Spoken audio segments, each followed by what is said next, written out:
Allopathy में मैं challenge कर रहा हूं किसी भी डॉक्टर को जो मेरी आवाज सुन रहा है, अगर आपको किसी को शुगर है तो मैं एलोपैथी डॉक्टर से पूछता हूं, अगर आपके पास एक पेशेंट भी है जिसकी शुगर आपने ठीक करी तो दिखाओ, जिसका बीपी आपने ठीक किया हो दिखाओ, किसी एक की किडनी फेल ठीक की हो दिखाओ।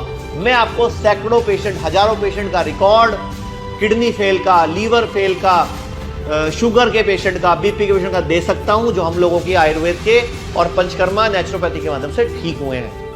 सौंफ, तुलसी, लौंग, इलायची, इन चारों को उबाल के इसका पानी एक एक घूंट करके या हर्बल टी वो पीजिए, उकड़ू बैठ के 5 मिनट में खत्म कीजिए। आपको विद इन 7 डेज पेट में गैस बननी बंद हो जाएगी और पेट साफ होने का एक नियम बन जाएगा। अपने मतलब का जैसा बच्चा चाहो उस संस्कारों वाला बच्चा तक पैदा कर सकते हो। दिन और तारीख भी फाइनल होगी, सब कुछ पहले से ही प्लानिंग होगी। बच्चा भी बहुत, आज भी इस युग में आप राम पैदा कर सकते हो। मेरी बात ध्यान से सुन लो। जब भी डॉक्टर के पास जाओ उससे एक सवाल पूछो, डॉक्टर साहब मुझे बीमारी की दवाई दे रहे हो या बीमारी होने की जड़ की दवाई दे रहे हो? मतलब बीपी की गोली खा रहे हो, चाहे शुगर की खा रहे हो, चाहे थायराइड की खा रहे हो, चाहे गैस तेजाब की खा रहे हो, चाहे सिरदर्द की खा रहे हो। साफ साफ सवाल पूछो कि बीमारी की दवाई है या बीमारी को दबाने की दवाई है या बीमारी को भगाने की दवाई है। सवाल है गुरुजी रचना महंत का। सर जी मेरी उम्र है 29 साल। मैं पिछले 5 सालों से एसिडिटी, सीने में जलन से पीड़ित हूँ। मुझे रोज सुबह खाली पेट गैस की गोली खानी पड़ती है। यदि मैं गोली नहीं खाऊंगी तो मैं कुछ भी नहीं खा सकती। सीने में बहुत जलन, उल्टियाँ होती हैं। डॉक्टर बोलते हैं कि जीवन भर मुझे गैस की दवाइयाँ खानी पड़ेंगी। कृपया मेरी समस्या का समाधान करें गुरुजी। ये कौन से शहर से बोल रही हैं? इन्होंने अपना शहर नहीं लिखा है, लेकिन अपना बस उम्र लिखी है। तो ऐसा है रोशनी जी, मैं आपको बताना चाहूँगा, पूरे भारत में हमारे 140 सेंटर्स हैं जहाँ 140 डॉक्टर्स बैठते हैं। जो आपकी समस्या है कि आपको एसिड के लिए गोली खानी पड़ती है, तो वो आप कोई ना कोई एलोपैथी गोली खाते हैं, इस तरह की गुलाबी रंग की गोली या गुलाबी रंग का लिक्विड पीते हैं लोग। और आपको पता होगा शायद आजकल उस गुलाबी रंग के पैकेट के ऊपर, पाउच के ऊपर और शीशी के ऊपर एक वार्निंग लिखी होती है कि इसके इस्तेमाल से किडनी फेल हो सकती है। तो मैं आपको और बाकी दर्शकों को बोलना चाहूँगा जिनको भी एसिड की प्रॉब्लम है और सुबह खाली पेट जो वो एसिड को ठीक करने के लिए गुलाबी गोली या गुलाबी शरबत लेते हैं, मैं नाम नहीं लूँगा यहाँ पे क्योंकि हमारा भारत के कानून कुछ इसी तरह के हैं, तो उनकी किडनी फेल होने की, हार्ट प्रॉब्लम होने की और लीवर खराब होने की संभावना बढ़ जाती है।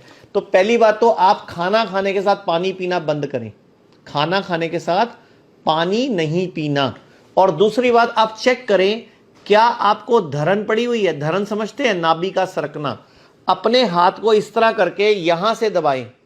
अगर ऐसे दबाने से आपको बहुत ज्यादा भयंकर दर्द या खिंचाव आ रहा है इस हाथ पे या इस हाथ पे, तो धरन पड़ी हुई है। तो धरन निकालेंगे तो ऐसे ठीक हो जाएगा। दूसरा, आप मटके का पानी शुरू करें, मतलब घर में मटका ले लें और मटके का पानी पीना शुरू करें, तो ये प्रॉब्लम आपकी सॉल्व हो जाएगी। बस खाना खाने के साथ पानी नहीं पीना। तीसरा सवाल है हमारा निधि माथुर का। Sir can arthritis and high uric acid be cured, please convey. पहली बात तो मैं आपको सभी दर्शकों को बताना चाहूंगा, निधि माथुर जी इनको भी बताना चाहूंगा, आयुर्वेद में और नेचुरोपैथी में हर बीमारी का इलाज है। आप कह रहे हो आर्थराइटिस और यूरिक एसिड। पहली बात, व्हाट इज यूरिक एसिड?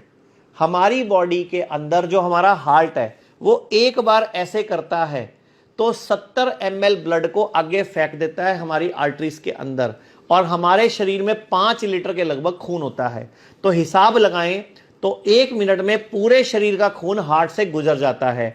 अब जब हार्ट से खून गुजरता है आगे आर्टरीज में, तो वो ऑक्सीजनेटेड ब्लड होता है, मतलब उसमें ऑक्सीजन होती है प्लस ग्लूकोज होता है। वो पूरी बॉडी में घूमता है, कोशिकाओं में जाता है, वहां पे ऑक्सीजन देता है, कार्बन डाइऑक्साइड ले लेता है, और वहां पे ग्लूकोज देता है, बदले में टॉक्सिन ले लेता है। यानी कि कोशिकाओं को खाना पहुंचाना और बदले में उनका वेस्ट, यूरिया, पॉटी, जैसे हम लोग खाना खाते हैं और यूरिन और वेस्ट टॉयलेट में हम जाते हैं और वेस्ट निकाल के आते हैं, पसीना भी निकालते हैं, तो ऐसे ही ब्लड के माध्यम से हमने कोशिकाओं को भोजन पहुंचाया, ऑक्सीजन पहुंचाई, बदले में कार्बन डाइऑक्साइड ले ली। अब जो कार्बन डाइऑक्साइड का बॉडी से क्लीनिंग पूरी सही ना हो और ब्लड में थिकनेस बढ़ जाए और आप ज्यादा देर बैठने का काम करते हो या उम्र बढ़ जाए, तो यूरिक एसिड बढ़ने लग जाता है, यूरिया बढ़ने लग जाता है। एक तो उसका असर किडनी पे पड़ता है, दूसरा असर उसका जोड़ों के दर्द में पड़ता है। और जोड़ों का दर्द आयुर्वेद में वात से संबंधित यानी कि वायु रोग बताया गया है, यानी कि आपकी वायु बिगड़ी हुई है। तो वायु बिगड़ी हुई है तो क्या करना है, आपको जो भी खाना है उसको चबा चबा के खाना है, और खाने का टुकड़ा जो बाइट है वो अंगूठे के नाखून जितना हो चाहिए और 32 बार चबाना है। और खाना खाने के साथ आपने ठंडा पानी ना पीकर, अगर पीना है तो गरम गरम पानी उबलता हुआ पीना है, और अगर आप बैठ सकते हैं तो उकड़ू बैठ के पानी पीना है। तो मैं आपको बोलना चाहूंगा पूरे भारत में हमारे जो 140 क्लिनिक हैं, किसी भी क्लिनिक से 3 से 6 महीने के ट्रीटमेंट में गठिए को रिवर्स किया जा सकता है। मैं आपको बता भी दूं, शुगर, बीपी, जोड़ों का दर्द, लीवर खराब, किडनी फेल, हार्ट की प्रॉब्लम, ऑटोइम्यून डिजीज, यानी कि कोई भी बीमारी आयुर्वेद और नेचुरोपैथी के संगम से बॉडी के अंदर कंडीशंस, मतलब बॉडी के अंदर एक एनवायरनमेंट क्रिएट करके रिवर्स की जा सकती है।